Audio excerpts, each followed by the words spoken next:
आओ मैं तुम्हें वो उस बारगाह पे ले जाऊं जिसने सबको शान अता फरमाई है।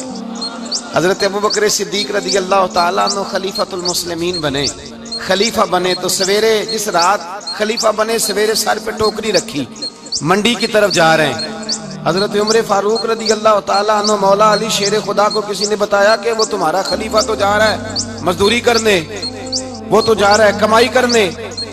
हजरत अली शेर खुदा मौला कायनात जनाब फारूक आजम दोनों ने रास्ते में रोका। अबू बकर कहाँ जा रहे हो? फरमाने लगे काम करने जा रहा हूँ, मजदूरी करूंगा, मंडी में जाऊंगा, तिजारत करता था उसको जारी रखूंगा, बच्चों का पेट भी तो पालना है। अब तुम्हारी हुकूमत के पीछे बच्चे तो नहीं ना भूखे मरवा लेने, मैंने कुछ करना तो है। हजरत उमर कहने लगे चला आके बैठ, हम सहाबा को इकट्ठा करते हैं और माले गनीमत से तेरा वजीफा लगाते हैं, आपको वजीफा मिलेगा माना। तो आप बैठ करके मस्जिद में तो ड्यूटी करें। बैठ गए, मुशावरत हुई तो हज़रत अबू बकर सिद्दीक रज़ी अल्लाह ताला अन्हु से पूछने लगे जनाब बतलाइए आपका कितना वजीफा लगाया जाए? तो हज़रत अबू बकर सिद्दीक फरमाने लगे उतना लगा दो जितनी एक मजदूर की तनख्वाह होती है। तो एक सहाबी बोल के बड़े मीठे और धीमे लहजे में कहने लगे अबू बकर अगर तेरा गुजारा ना हुआ तो, अगर तेरा गुजारा ना हुआ तो हज़रत अबू बकर सिद्दीक फरमाने लगे अगर मेरा गुजारा ना हुआ तो मैं मजदूरों की तनख्वाह में इजाफा कर दूंगा, अगर मजदूरों के घर जलने लगेंगे तो मेरा भी चलेगा, मैं उनकी तनख्वाहें बढ़ाऊंगा सिर्फ अपनी। तो मजदूर के हुकूक का तयन किया। सबसे पहले तो मेरे नबी पाक अलैहिस्सलाम ने मना फरमाया, फरमाया जिसको मजदूरी पर रखो पहले उसके साथ उजरत तय करो। हुजूर सल्लल्लाहु अलैहि वसल्लम ने फरमाया जब तक उजरत वाज़े ना हो जाओ किसी को काम पर, जब तक उजरत वाज़े ना हो जाए, मुकम्मल ना हो जाए कि क्या देना है तय करें। क्या लोगे जो जनाब दे देंगे ले लूंगा, शरीयत इसको पसंद नहीं करती, महबूब नहीं रखती। पहले उसके साथ पहला हक मजदूर को ये दिया कि उसकी उजरत पहले, बोलिए उजरत पहले उजरत तय होगी, ये पहला हक है।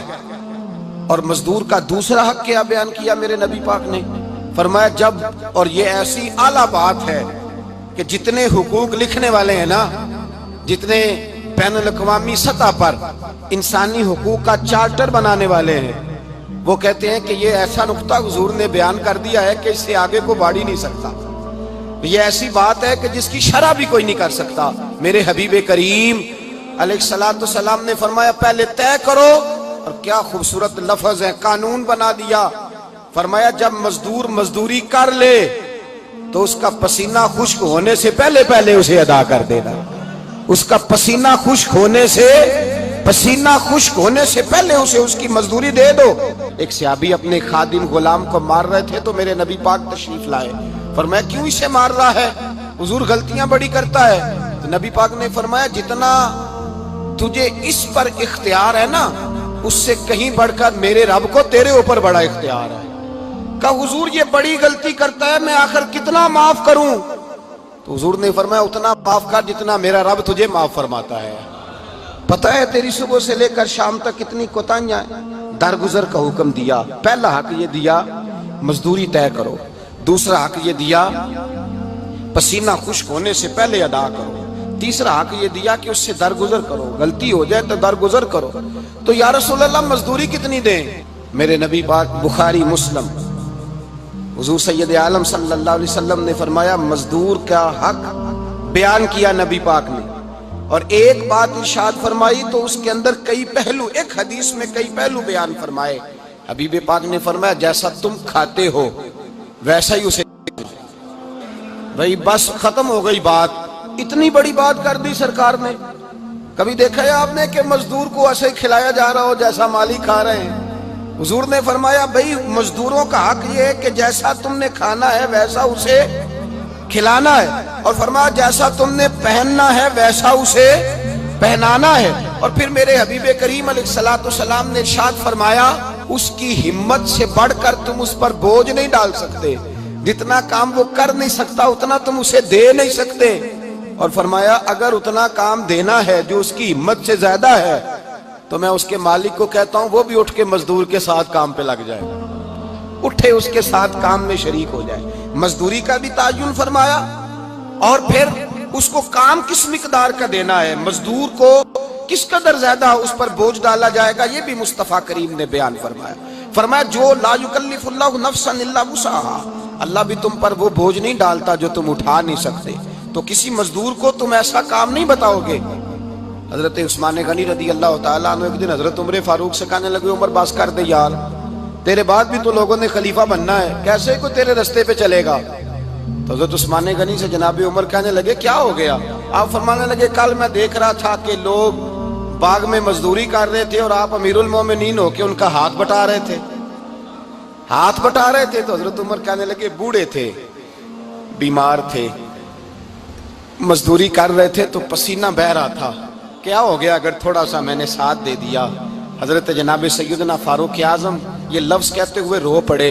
آپ فرمانے لگے میں کسی بادشاہ کا شہزادہ نہیں، میں بھی اسی باپ کا بیٹا ہوں جو اونٹ چرا کے گزارا کیا کرتا تھا۔ میں نے آگے بڑھ کے لوگ حیثیت بھول جاتے ہیں، اپنی حیثیت بھول جاتے ہیں۔ اللہ تبارک و تعالیٰ جب کچھ عطا کرتا ہے ان کا رویہ اپنے ماتحتوں کے ساتھ اتنا سخت اور جابرانہ آمرانہ ہو جاتا ہے، اس قدر زیادہ ان کے لب و لہجے میں کڑواہٹ آ جاتی ہے، اس قدر زیادہ ان کی طبیعتوں کے اندر سختی اور غرور بھر جاتا ہے کہ وہ احساس ہی نہیں کرتے کہ جو سامنے بیٹھا ہے وہ بڑا ایک دکھی انسان ہے اور وہ تکلیف میں ہے، وہ آزمائش میں اپنے آپ کو مبتلا سمجھ رہا ہے۔ حضرت ابو ذر غفاری رضی اللہ تعالیٰ عنہ فرماتے ہیں میں اپنے ماتحتوں کے حق میں بڑا سخت تھا، سخت تھی میری طبیعت، میرے غلاموں کی جرت ہی نہیں تھی کہ وہ میرے سامنے گفتگو کر سکیں اور ٹھہر بھی سکیں۔ فرماتے ہیں جس دن میں کلمہ پڑھنے گیا، جس دن میں حضور کی بارگاہ میں، تو میں نے کہا حضور کوئی خاص نصیحت؟ تو نبی پاک نے فرمایا میری نصیحت تیرے لیے یہ ہے کہ جیسا تو نے کھانا ہے ویسا ہی غلام کو کھلانا ہے، جیسا تو نے پہننا ہے ویسا ہی غلام کو پہنانا ہے۔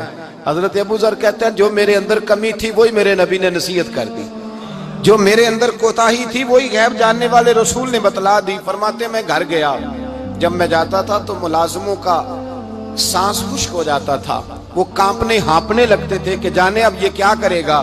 حضرت ابو ذر غفاری فرماتے ہیں میں گیا، ایک شخص سے میں نے کہا کھانا پکاؤ، کھانا پکایا، دسترخوان پہ لگایا اور اپنے سارے ملازموں کو کہا آؤ یار میرے ساتھ بیٹھ کے روٹی کھاؤ، آؤ سارے میرے ساتھ بیٹھ کے کھانا کھاؤ۔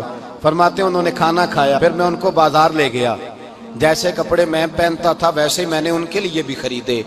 فرماتے ہیں میرے غلام کہنے لگے آقا خیر تو ہے نا، خیریت تو ہے نا، کیا ہوا؟ مزاج مبارک تو ٹھیک ہے، کیا ہو گیا؟